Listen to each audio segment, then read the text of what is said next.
Hello everyone. Now in this video we'll see different solid entities and you can call it as primitives also. Okay, so different solid entities or primitives available in the softwares that we'll see today. Okay, so the first one is a block. Okay, so block is nothing but a three-dimensional object. Okay, so to define block, what you need is three dimensions. You need in x direction you need w, in y direction you need height h, and in z direction also you need uh, depth. Okay, so if you are having all three dimensions w, h and depth, w, h and d, in then you can define this block. Okay, so the equation of the block or the requirement or solid representation will be like here you need x comma y comma z, all three dimensions are required. So where x will vary from 0 to, now from 0 to w, y will vary from 0 to, in y direction you can see h is there, height is there, so 0 to h, and z will vary from, in z direction depth is there. Okay, so 0 to d. Okay, so these three dimensions are required to define block. Then second primitive is cylinder. So to define a cylinder, what you need is radius of the cylinder, here r is required, and height of the cylinder. So you can see radius r and height, these two things will define the cylinder. Okay, so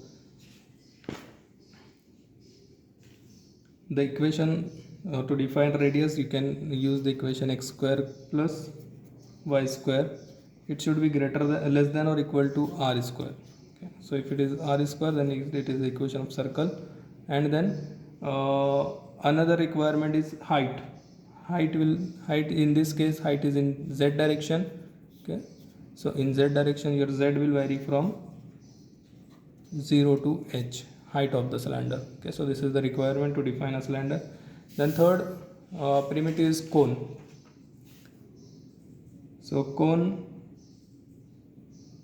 is like this. So here to define a cone, what you need is r, radius of the cone, and height of the cone. Okay, so your second dimension is height of the cone. Okay, so here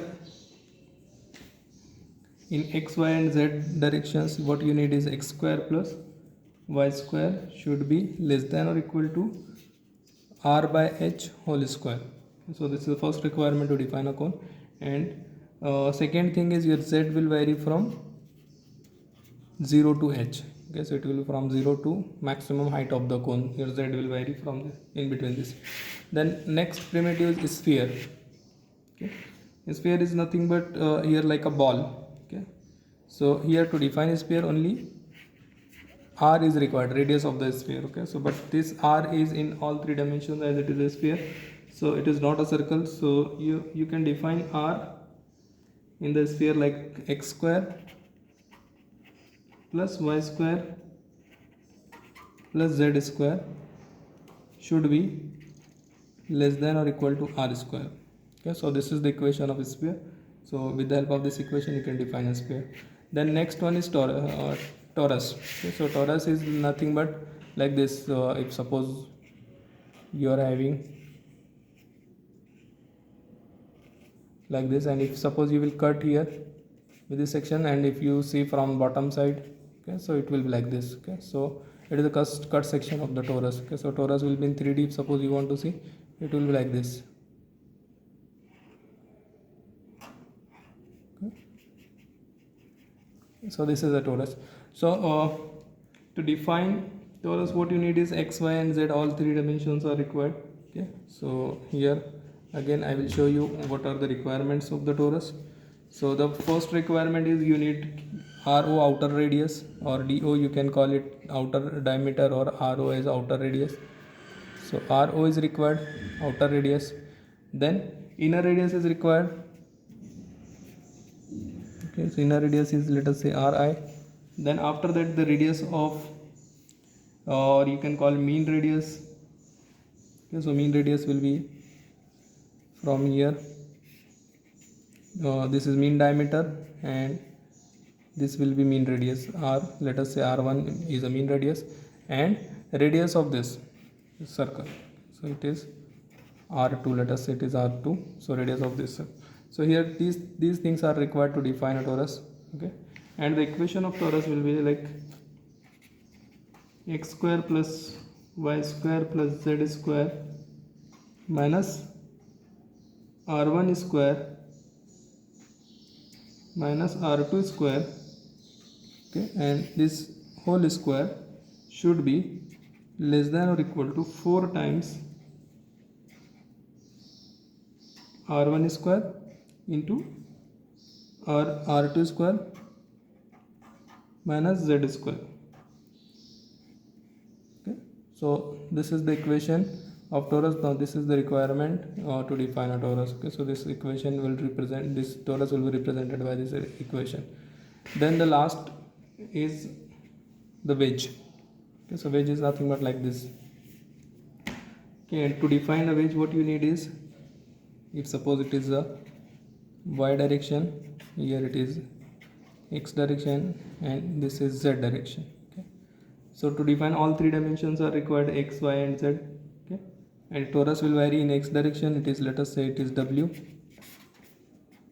In y direction, let us say it is a height, and in z direction depth of the wedge. Okay, now to define torus, the representation of the torus, solid representation of the torus will be like this: yw plus xh should be less than or equal to hw. Okay, and where x will vary from 0 to w, y will vary from, now y in the y direction it is h, height, and z will vary from 0 to d. Okay,